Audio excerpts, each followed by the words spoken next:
ರಾಷ್ಟ್ರ ರಾಜಕೀಯದಲ್ಲಿ ಸಿಕ್ಕಾಪಟ್ಟೆ ಆಗಾಗ ಸುದ್ದಿಯಲ್ಲಿರ್ತಾ ಇರೋದು ರಾಹುಲ್ ಗಾಂಧಿ ಅವರು.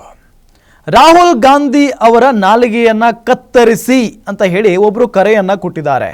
ಯಾರದು? ಒಂದು ಬ್ರೇಕಿಂಗ್ ಅಪ್ಡೇಟ್ ಲಭ್ಯ ಆಗ್ತಾ ಇದೆ, ಗಮನಿಸ್ತಾ ಹೋಗೋಣ.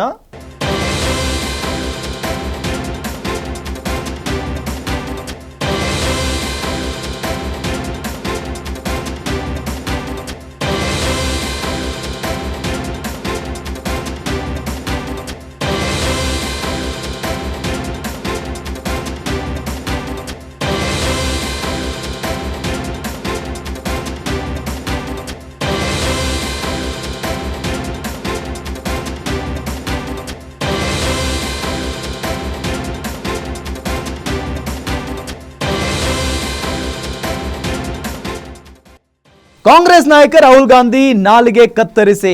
ರಾಹುಲ್ ಗಾಂಧಿ ನಾಲಿಗೆ ಕತ್ತರಿಸಿದ್ರೆ 11 ಲಕ್ಷ ಆಫರ್. ಶಿವಸೇನೆ ನಾಯಕ ಸಂಜಯ್ ಗಾಯಕ್ವಾಡ್ ಘೋಷಣೆಯನ್ನ ಮಾಡಿದ್ದಾರೆ. ರಾಹುಲ್ ಟೀಕಿಸುವ ಬರದಲ್ಲಿ ನಾಲಿಗೆಯನ್ನ ಹರಿಬಿಟ್ಟಿದ್ದಾರೆ ಶಾಸಕ. ಶಿವಸೇನೆಯ ಸಂಜಯ್ ಗಾಯಕ್ವಾಡ್ ವಿವಾದಾತ್ಮಕ ಹೇಳಿಕೆಯನ್ನ ಕೊಟ್ಟಿದ್ದಾರೆ. ರಾಹುಲ್ ನಾಲಿಗೆ ಕತ್ತರಿಸುವಂತೆ ಪ್ರಚೋದನಾತ್ಮಕ ಹೇಳಿಕೆಯನ್ನ ಕೊಟ್ಟಿದ್ದಾರೆ. ನಾಲಿಗೆ ಕತ್ತರಿಸುವವರಿಗೆ ಲಕ್ಷ ಲಕ್ಷ ಬಹುಮಾನ ಘೋಷಣೆ ಮಾಡಿದ್ದಾರೆ. ಸಂಜಯ್ ಗಾಯಕ್ವಾಡ್ ಹೇಳಿಕೆಗೆ ಬಿಜೆಪಿಯಿಂದಲೇ ವಿರೋಧ ವ್ಯಕ್ತವಾಗಿದೆ. ಸಂಜಯ್ ಗಾಯಕ್ವಾಡ್ ಹೇಳಿಕೆಗೆ ನಮ್ಮ ಬೆಂಬಲ ಇಲ್ಲ. ಗಾಯಕ್ವಾಡ್ ಮಾತಿಗೆ ಮಹಾರಾಷ್ಟ್ರ ಬಿಜೆಪಿ ವಿರೋಧವನ್ನ ವ್ಯಕ್ತಪಡಿಸಿದೆ. ರಾಹುಲ್ ಗಾಂಧಿ ನಾಲಿಗೆಯನ್ನ ಕತ್ತರಿಸಿದವರಿಗೆ ಬರೋಬ್ಬರಿ 11 ಲಕ್ಷ ರೂಪಾಯಿ ಕೊಡಲಾಗುತ್ತೆ ಅನ್ನೋ ಆಫರ್ ಅನ್ನ ಸಂಜಯ್ ಗಾಯಕ್ವಾಡ್ ಕೊಟ್ಟಿದ್ದಾರೆ. ವಿವಾದಾತ್ಮಕ ಹೇಳಿಕೆ ಇದು. ಈ ರೀತಿಯಾದಂಥ ಹೇಳಿಕೆಗಳನ್ನ ಕೊಡಬಾರ್ದು ಯಾವುದೇ ಒಬ್ಬ ಪಕ್ಷದ ನಾಯಕನಾದರೂ ಕೂಡ.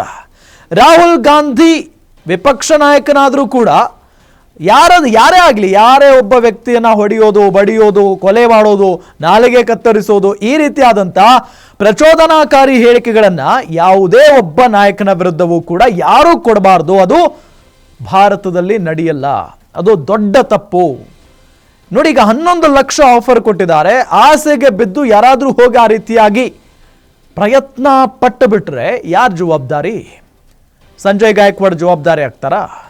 ಸ್ವತಃ ಬಿಜೆಪಿಯ ನಾಯಕರೇ ಇದನ್ನ ಅಪೋಸ್ ಮಾಡ್ತಾ ಇದ್ದಾರೆ. ಶಿವಸೇನೆಯ ಸಂಜಯ್ ಗಾಯಕ್ವಾಡ್ ಈ ರೀತಿಯಾಗಿ ಹೇಳಿಕೆಯನ್ನ ಕೊಟ್ಟಿದ್ದಾರಲ್ಲ, ವಿವಾದಾತ್ಮಕ ಹೇಳಿಕೆಯನ್ನ, ಅದಕ್ಕೂ ನಮಗೂ ಸಂಬಂಧ ಇಲ್ಲ, ಇದು ತಪ್ಪು ಈ ರೀತಿಯಾಗಿ ಹೇಳಿಕೆಯನ್ನ ಕೊಡೋದು ಅಂತ ಬಿಜೆಪಿ विरोधवನ್ನ व्यक्तपडिसिದೆ.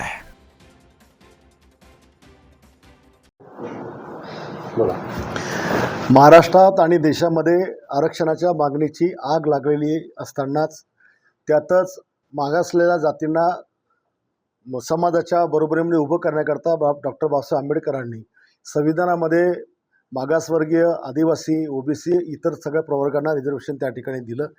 आणि असं असताना काँग्रेसचे ज्येष्ठ नेते राहुल गांधी यांनी विदेशामध्ये जाऊन माझ्या देशातलं रिझर्वेशन आम्हाला संपवायचं आहे अशा प्रकारचं वक्तव्य त्या ठिकाणी केलं.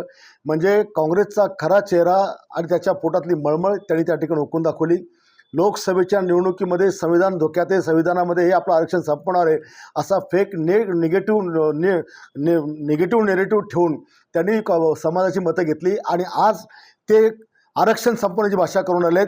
म्हणजे 100% त्यांना मागासवर्गीयांचं, आदिवासींचं, ओबीसींचं सगळ्यांचं आरक्षण त्या ठिकाणी संपवायचं आहे. या राहुल गांधींनी हे जे शब्द बोलला की आम्हाला आरक्षण संपवायचं आहे, माझं आव्हान आहे की या राहुल गांधीची जो जीभ छाटेल त्याला 11 लाखाचं बक्षीस मी माझ्या वतीने त्या ठिकाणी देईल.